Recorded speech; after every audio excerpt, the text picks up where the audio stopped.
December 24th, 1958, 11:47 at night. 30 champagne glasses rose toward the ceiling in the private salon of the Pines Country Club. 30 hooded men toasted what they called the purification of Harlem.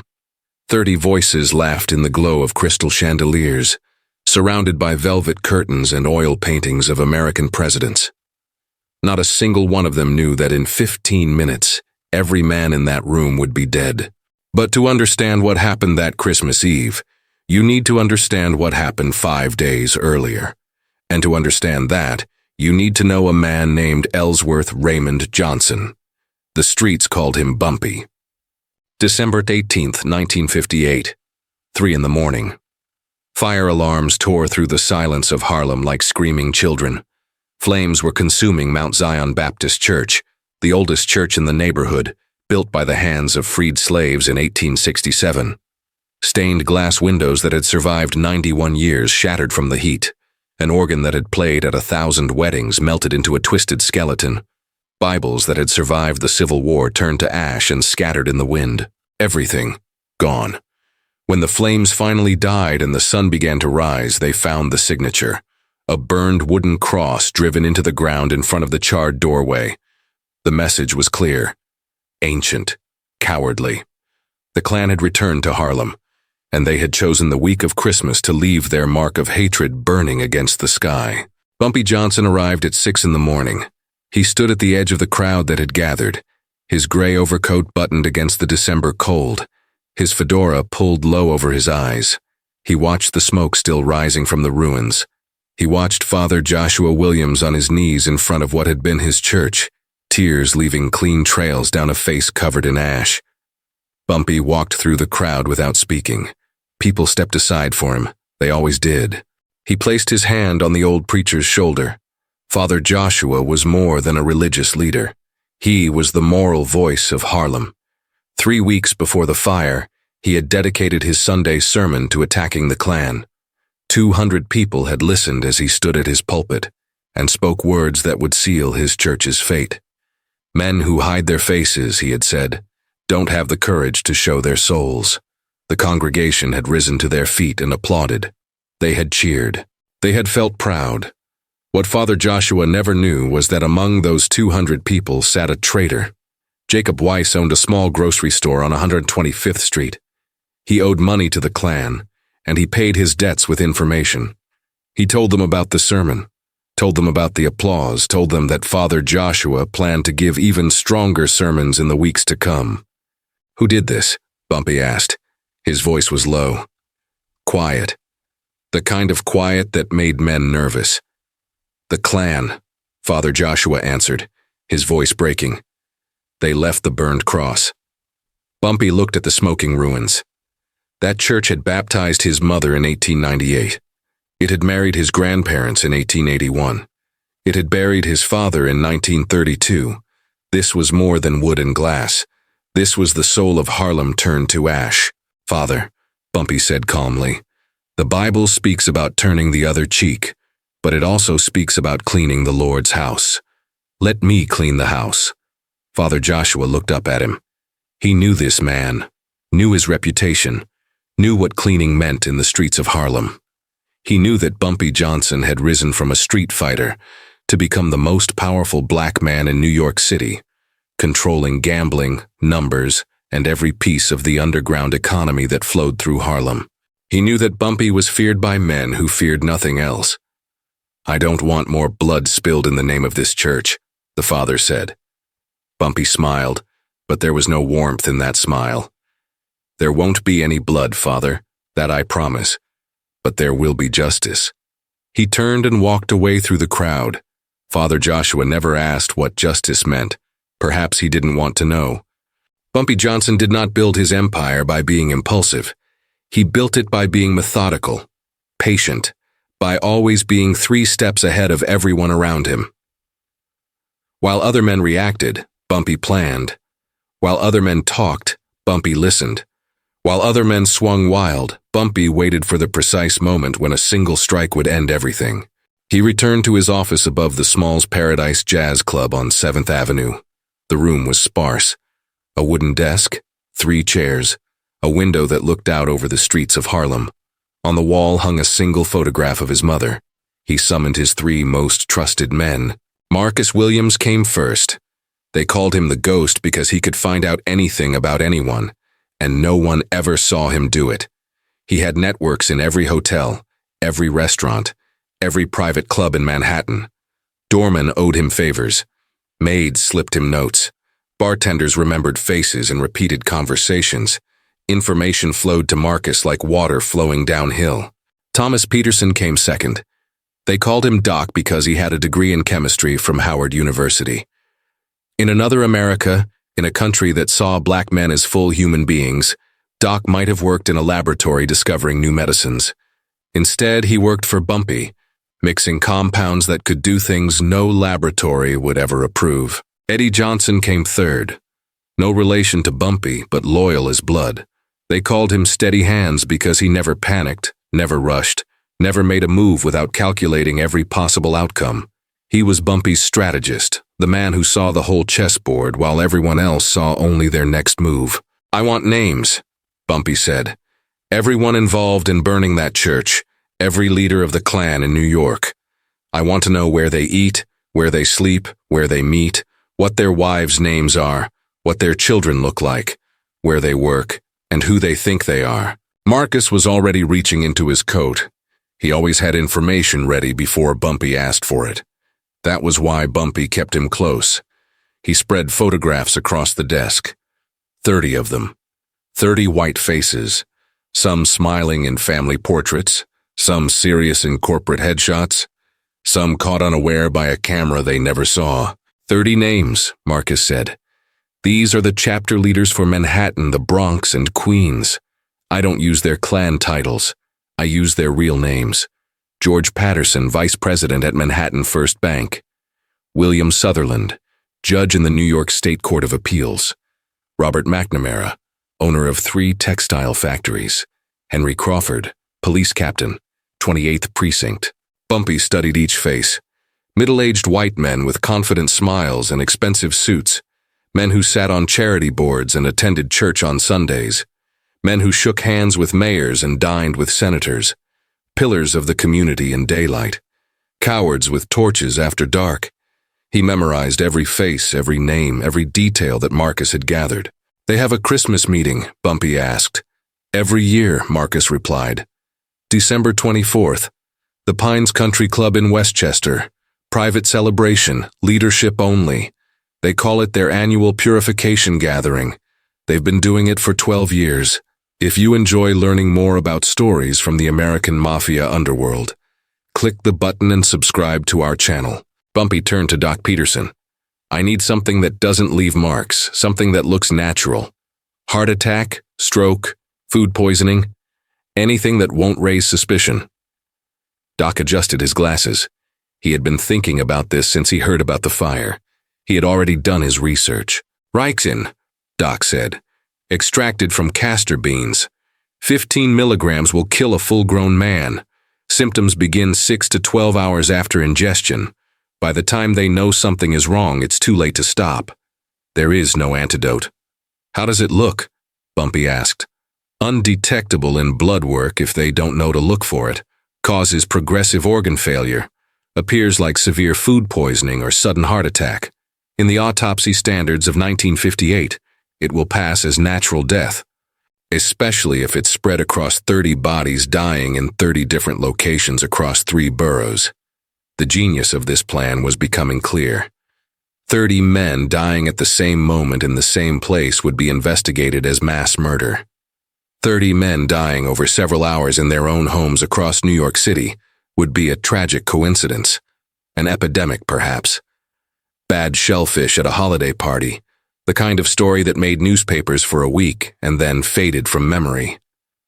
"How long do we have?" asked Steady Eddie. Bumpy looked at the calendar on his wall. 6 days until Christmas. 6 days to infiltrate the club, map the kitchen, identify who serves, who cooks, who handles the food. We need to guarantee that only the 30 targets are affected. No innocent staff, no wives, no children, no waiters. Surgical precision. Marcus went to work. Within 2 days, he had everything.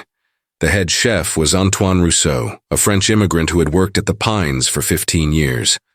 The waitstaff were all white, hired specifically because the club's members refused to be served by black hands. But the kitchen staff, the invisible workers who scrubbed pots and organized ingredients and cleaned floors, included 3 black men. One of them, Samuel Cooper, was a distant cousin of Marcus. He washed dishes 6 nights a week and had never been seen by a single club member. December 21st. Marcus found Samuel leaving through the service entrance at midnight. Snow was falling lightly. The streets were quiet.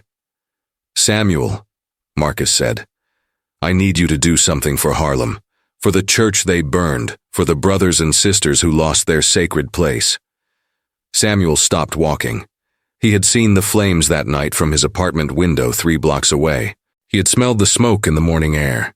He had watched his grandmother weep when she heard the news. "You have access to the pantry?" Marcus asked. Samuel nodded. He was responsible for organizing ingredients before the chef began his preparations each night. He knew where every bottle was stored, every dish was placed, every glass was kept. Marcus reached into his coat and withdrew a small glass vial filled with clear liquid. "On Christmas Eve, you will prepare everything as normal. But you will add this to the champagne bottles that will be served only in the private salon. The private salon has its own supply, separate from the main dining room. Only the leadership drinks from those bottles." Samuel took the vial and held it up to the streetlight. The liquid looked like water. "Will this kill?" he asked directly. Marcus did not lie to him. "Yes, but only the men who burned the church. Only the 30 who will be in that private room.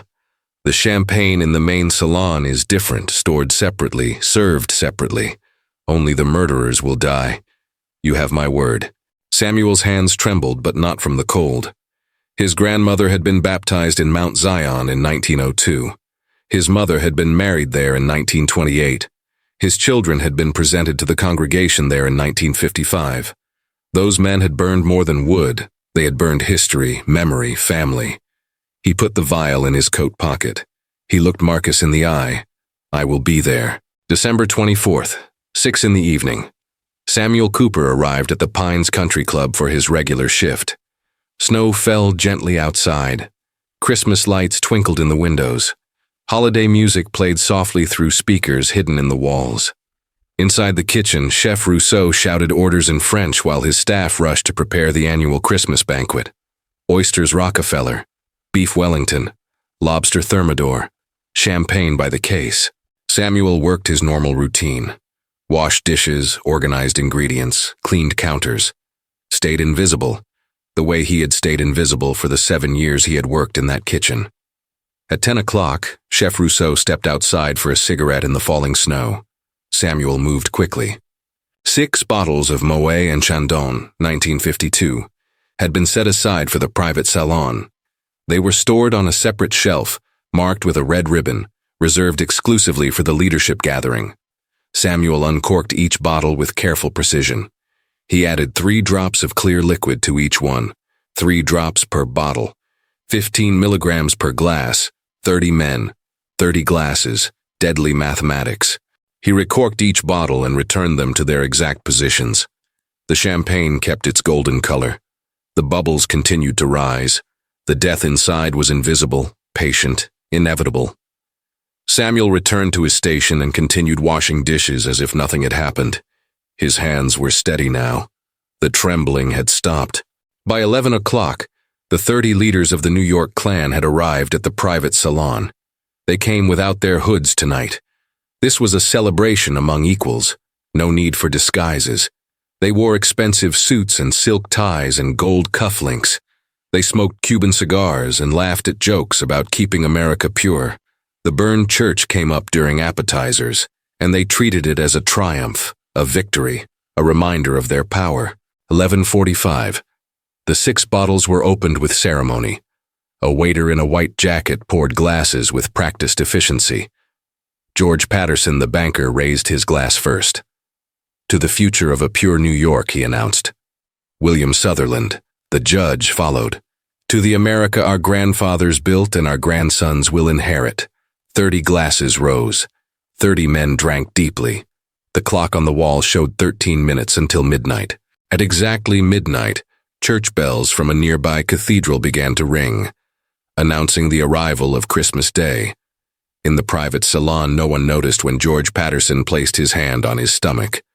No one paid attention when William Sutherland loosened his tie and complained about the heat. The ricin was working silently, invisibly, patiently, just as Bumpy had planned, just as Doc had promised. The party continued until nearly 2 in the morning. By then, most of the 30 men were feeling unwell, but they blamed the champagne, the rich food, the long night.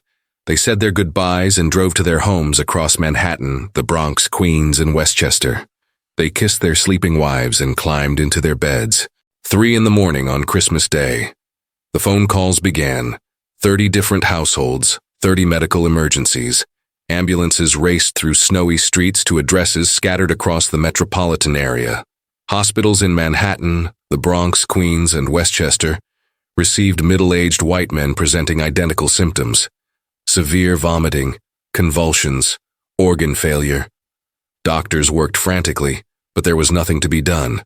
By 6 in the morning, while children across New York were waking to find presents under their Christmas trees, all 30 men were dead. The newspapers called it a tragedy, a mysterious illness, perhaps contaminated shellfish at a holiday gathering. Health inspectors examined the kitchen at the Pines Country Club and found nothing unusual. The champagne bottles had been washed and stored away. Samuel Cooper had taken the next 3 days off to spend Christmas with his family. No one thought to question the dishwasher. The police investigated, but what was there to investigate? 30 prominent businessmen and civic leaders had died of apparent food poisoning. It happened sometimes. Tragic, certainly. Mysterious, perhaps. But there was no evidence of foul play. No poison detected in the autopsies. No motive that anyone could see. The case remained open officially, but was forgotten practically within weeks. December 26th. Bumpy Johnson sat alone in the burned ruins of Mount Zion Baptist Church. Snow was falling again, covering the ashes like a white blanket. Among the charred timbers, he had planted 30 castor bean seeds. They would grow in spring, rising from the destruction like green testimony. He sat on a scorched pew and looked at the gray sky. "The house is clean now, Father," he whispered to the empty air. The promise had been kept. There had been no blood spilled, no gunshots, no stabbings, no violent confrontation that would bring police attention to Harlem. Just 30 men who drank champagne at a Christmas party and never woke up to see another day. On the doorframe of the ruined church, the Klan's burned cross still stood where they had driven it into the ground. Bumpy walked to it slowly. He wrapped his hands around the charred wood and pulled it from the frozen earth. He broke it in half across his knee. He tossed the pieces into the ashes of the church where they belonged. Father Joshua never asked what had happened to the men who burned his church. He read about the mysterious deaths in the newspaper like everyone else. He attended Christmas services at a neighboring church and prayed for the souls of the departed, never knowing that those souls had departed specifically because of what they had done to his congregation. Perhaps he suspected.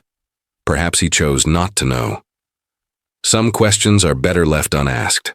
But here is what history rarely tells you about that Christmas of 1958. In the weeks that followed, the Klan activity in New York City dropped to almost nothing. The remaining members received no explanation for what had happened to their leadership. They knew only that 30 of their most powerful brothers had died on the same night, from causes that no one could identify.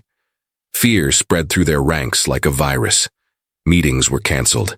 Initiations were postponed. Recruitment stopped entirely. They never rebuilt their New York chapters to their former strength. The memory of that Christmas hung over them like a ghost. Someone had reached into their most private celebration and killed 30 men without leaving a trace. Someone had demonstrated that even the most powerful, the most connected, the most protected among them could be touched. They never knew it was Bumpy Johnson. They never knew it was ricin extracted from castor beans. They never knew it was a dishwasher named Samuel Cooper. What they knew was fear. And for the black community of Harlem, that fear was justice. Mount Zion Baptist Church was rebuilt in 1960 with money raised from the community and several anonymous donations that arrived in cash. Father Joshua presided over the opening ceremony and spoke about resurrection, about rising from ashes, about the victory of faith over hatred. He never mentioned the 30 men who had died 2 years earlier. He never spoke publicly about his conversation with Bumpy Johnson in front of the burning ruins. Bumpy attended the ceremony in the back row. He wore his gray overcoat and his fedora pulled low over his eyes, the same clothes he had worn the morning he first saw the smoke rising. When Father Joshua's eyes found him in the crowd, the old preacher gave the slightest nod of acknowledgement. Nothing more. Nothing needed to be said. Bumpy Johnson continued to rule Harlem for another decade. He was feared by his enemies, respected by his allies, and beloved by the ordinary people of his neighborhood. He paid for funerals when families couldn't afford them. He bought school supplies for children whose parents were struggling. He made sure that elderly women had groceries in winter and that young men had jobs when they needed them. The same hands that had ordered 30 deaths had helped hundreds of lives. That was the contradiction at the heart of Bumpy Johnson. He was capable of terrible violence and extraordinary generosity. He could plan a mass killing with surgical precision and then spend the next day visiting sick children in the hospital. He understood that power came from being feared, but that loyalty came from being loved. He cultivated both, with equal care. Samuel Cooper never spoke about what he did that Christmas Eve. He continued working at the Pines Country Club for another 3 years before moving to a restaurant in Harlem, where he eventually became head chef. He married, had children, and lived a quiet life. When he died in 1994, his obituary mentioned his culinary skills and his devotion to his family. It did not mention the 30 men he helped send to their graves on Christmas morning, 1958. Marcus Williams, the ghost, continued gathering information for Bumpy until the old man's death in 1968. He never wrote down what he knew, and he never told anyone the full story of the Christmas operation. Some secrets are too dangerous to preserve, even in memory. Doc Peterson eventually left Bumpy's organization and moved to Chicago, where he worked as a legitimate pharmacist until his retirement. He never again used his knowledge of chemistry for anything more lethal than cold medicine. The ricin extraction was a one-time service, rendered once and never repeated. Steady Eddie stayed with Bumpy until the end, becoming one of his closest confidants in the years that followed. He was there when Bumpy died in 1968, standing at his bedside, holding the hand of the man who had taught him that true power was not about making noise, but about making moves that no one saw coming, until it was too late. The Pines Country Club closed its doors in 1973, converted into a private residence for a family that knew nothing of what had happened in its walls. The private salon where 30 men had raised their final toast became a children's playroom. The kitchen where Samuel Cooper had added 3 drops of death to 6 bottles of champagne became an ordinary residential kitchen where mothers made breakfast for their sons and daughters. History has a way of burying its darkest moments beneath layers of ordinary life. The Christmas Massacre of 1958, as it was never called, vanished from public memory almost as soon as it happened. No plaques commemorate the 30 dead. No books tell their story. They became footnotes in hospital records and brief obituaries in newspapers that no one saved. But in Harlem, among the old-timers who remembered those days, the story persisted in whispers. They talked about how the Klan burned a church and how the Klan died in return. They did not know the details. They did not know about the ricin or the champagne or the dishwasher with steady hands. They knew only that Bumpy Johnson had said there would be justice, and then there was justice. That was enough. The lesson of that Christmas has echoed through the decades in ways that few understand. It was a lesson about patience, about precision, about the power of working 3 steps ahead while your enemies believe they have already won. It was a lesson about using the systems that were built to exclude you, about turning the invisible work of black hands in white kitchens into power that no one saw coming. Most of all, it was a lesson about justice in a world that offered none. The police would never arrest the men who burned Mount Zion. The courts would never convict them. The system was built to protect them and persecute their victims. In that world, what options did men like Bumpy Johnson have? He found his own option. He created his own justice. He cleaned the house in his own way. Was it right? That is not for anyone to say. The 30 men who died were not innocent. They had spent years terrorizing, burning, lynching, destroying. They had hidden behind masks and systems and the comfortable certainty that no one would ever hold them accountable. They were wrong. Someone did hold them accountable. The champagne bubbles were rising, golden and beautiful, and they drank deeply without knowing they were drinking their own deaths. Perhaps there is a moral in that. Perhaps it is simply that cruelty, given enough time, returns to its source. The burning cross they left at Mount Zion became the castor seeds Bumpy planted in the ashes. The seeds grew into plants, and the plants yielded beans, and the beans became the poison that ended 30 lives. A perfect circle of cause and effect, with burning and growth and death and rebirth, all connected in ways that no one planned but everyone understood. Father Joshua lived until 1981, still preaching in the rebuilt Mount Zion Church, still calling for justice and peace and the victory of love over hatred. He never spoke publicly about Bumpy Johnson or the Christmas of 1958. In his private moments, in the silence of his study late at night, he sometimes thought about the conversation they had in front of the burning ruins. He had asked for no more blood. Bumpy had promised there would be none. And there wasn't. Not a drop of blood was spilled. Just 30 men who drank champagne and died in their beds. The father was never sure if he should be grateful or horrified. In the end, he decided to be neither. He simply accepted that the world was more complicated than sermons could capture, that justice took forms that churches could not bless, and that sometimes the Lord's house was cleaned by hands that would never be holy. He prayed for all souls equally, the burned and the burners, the dead and the deadly. That was all he could do. Bumpy Johnson was buried in 1968, mourned by thousands who lined the streets of Harlem to watch his funeral procession pass. Politicians spoke of his community service. Musicians played songs in his honor. Children who had received his Christmas gifts stood beside grandmothers who had received his grocery deliveries. They mourned the king of Harlem, the protector, the father figure who had looked after them when no one else would. None of them mentioned the Christmas of 1958. That story remained buried, known only to a handful of people who would take it to their graves.